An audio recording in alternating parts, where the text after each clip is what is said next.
तो ये बड़ी खबर आपको बता रहे हैं, मुस्तफा खामनेई का चयन फिलहाल रोक दिया गया, जिसका हम जिक्र कर रहे थे, जिस बारे में हम डिस्कशन कर रहे थे। मुस्तफा खामनेई पर हमले का खतरा है।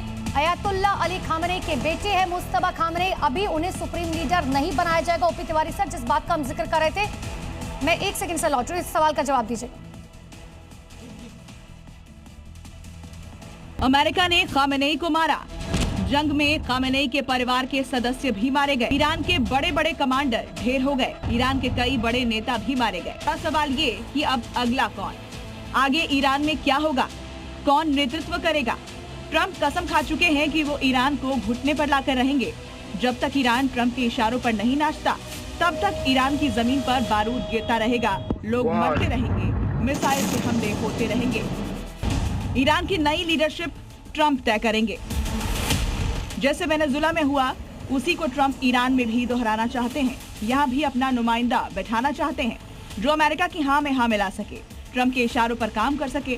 ट्रंप ने 2 टूक कहा कि ईरान में सत्ता ऐसी आएगी जो न अमेरिका और न ही इजराइल को धमकी दे सकेगी।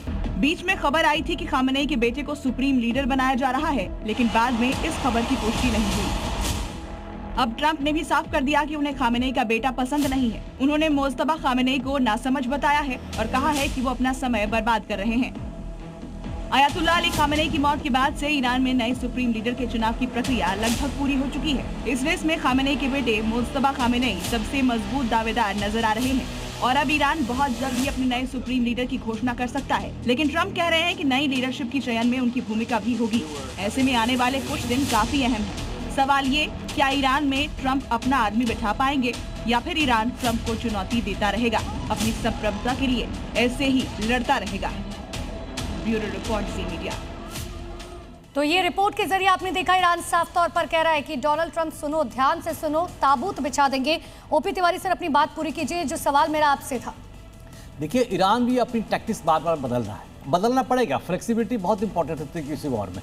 अब ये चाहिए उनको, सबसे पहला स्टेप ईरान के लिए है कि जो मोसाद के और CIA के जो अंडरग्राउंड एजेंट वहाँ पर है, उनको क्लियर करना अत्यंत आवश्यक है, उसके पहले कि इसको बैठाएं, बिकॉज उन्हीं की मदद से ये मिसाइल्स और एयरक्राफ्ट हिट करती है। मेरे ख्याल से ईरान पूरी कोशिश कर रहा होगा और पूरी तरीके से लगे होंगे ख़त्म करना है। दूसरी बात कहना चाहूँगा, अपने पसंद की बनाना चाहेंगे। हमास को किसने मजबूत किया था? इजराइल ने और अमेरिका ने। हमास को कोई ईरान ने हेल्प नहीं किया था। तो ये ईरान में किसी को बैठाना चाहें, क्या बैठ जाए, कब तक उनके सपोर्ट करेगा? आफ्टर ऑल वो भी ईरानी होगा, राष्ट्रभक्ति की भावना उसके अंदर जगेगी, वो सामने आएगा। तो ईरान गलत, या ट्रंप साहब गलतफहमी में मत रहें। जिस तरीके से वो ही ऑलवेज हमेशा चाहते हैं कि वो ब्रेकिंग न्यूज़ में रहे, उन्होंने सोचा भी नहीं था ये वॉर होगी।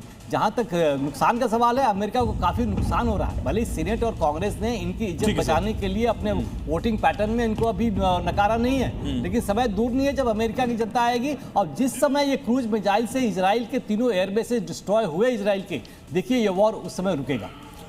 टिक्कू सर, अगला नेता कौन होगा, कब होगा, कहाँ से होगा? देखिए, अगला नेता ईरानियन से ही होगा और मुझे इस बात पर ज़्यादा संदेह नहीं है कि वो IRG से ही होगा, क्योंकि कई सारे जो तबाही हो रही है ईरान के अंदर और जो उनको पता चल रहा है अभी कि भाई हम इतने सारे देशों को इकट्ठा हम नहीं निपट सकते इनसे। अब अगर वो भावना पैदा होती है कि हमारे लिए बेटर है पीस में रहना, शांति स्थापित करना और इजराइल के प्रति अपनी दुश्मनी को खत्म करना और देश को आगे बढ़ाना, ऐसे तत्व हैं वहां पर जिनमें से किसी को। दीपक वोरा सर भी हमारे साथ कनेक्ट हो गए। दीपक वोरा सर, अमेरिका की कठपुतली ईरान में कौन बनने को तैयार होगा? बहुत बहुत धन्यवाद सर। जब आपके साथ होता हूँ 2 फौजी बिठा रखे हैं, मैं अकेला डिप्लोमेट फंस जाता हूँ हमेशा आप लोगों के बीच में। अमेरिका की कठपुतली कौन बनेगा? वो तो बैठा हुआ है न्यूयॉर्क में, शाह ईरान का बेटा, वही आएगा, देखते जाइए। वो किसी IRGC BC वाले को नहीं आने देंगे, उनको चाहिए ब्रांड न्यू फेस। हाँ, वो पॉपुलर नहीं है।